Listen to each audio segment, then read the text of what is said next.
Hi, this video is on a guaranteed and viable curriculum, which are buzzwords that you might have heard, but perhaps don't quite know what they mean. I know that I had to look them up before I could make this video or help with some of this training. So you're not alone if you're unsure about what this means. But you may have had an experience where you didn't always have a guaranteed and viable curriculum yourself as a student.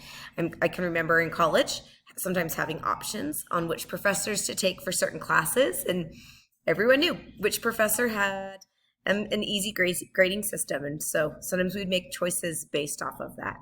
And another time where I personally was exposed to a curriculum as a student that wasn't very guaranteed or viable was I had to take a class that was on programming, and the professor decided he didn't want to teach programming, and so he ended up teaching about information systems. And so I don't know as much about programming as I should for my degree, which is a little bit of a point of embarrassment, to be honest, for me, that maybe I'm a little ignorant in something that I shouldn't be. So what we want to do is we want to be able to know what these terms mean and then talk about how can we ensure that we are providing a guaranteed and viable curriculum. So hopefully this will help. Marzano, who is known as kind of being the guru for a lot of educational research and theory and correct learning strategies or optimum learning strategies, says the number one factor that is affecting student achievement is a guaranteed and viable curriculum. So what do those terms mean? Guaranteed is saying regardless of which teacher a student has, we would want as a school to be able to guarantee that the student will be taught the agreed essential standards.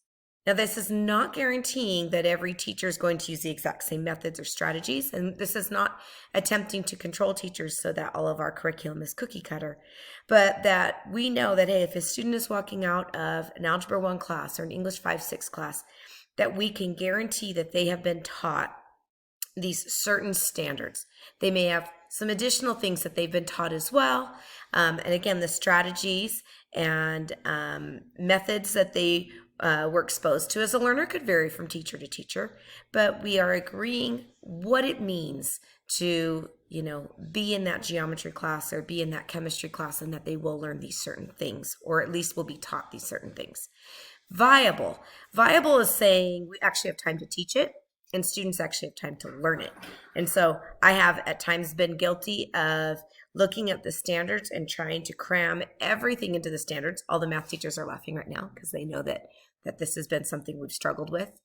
And the reality is that there was more crammed into those standards than we could possibly teach well. And so it was like throwing information at students and praying that some of it would stick. So that's not a viable method.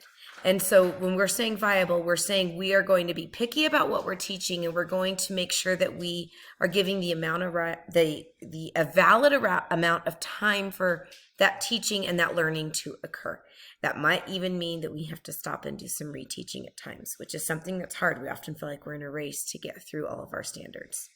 Here are some steps to look at as a PLC as you're working on your guaranteed and viable curriculum. And some of these you've already done, perhaps.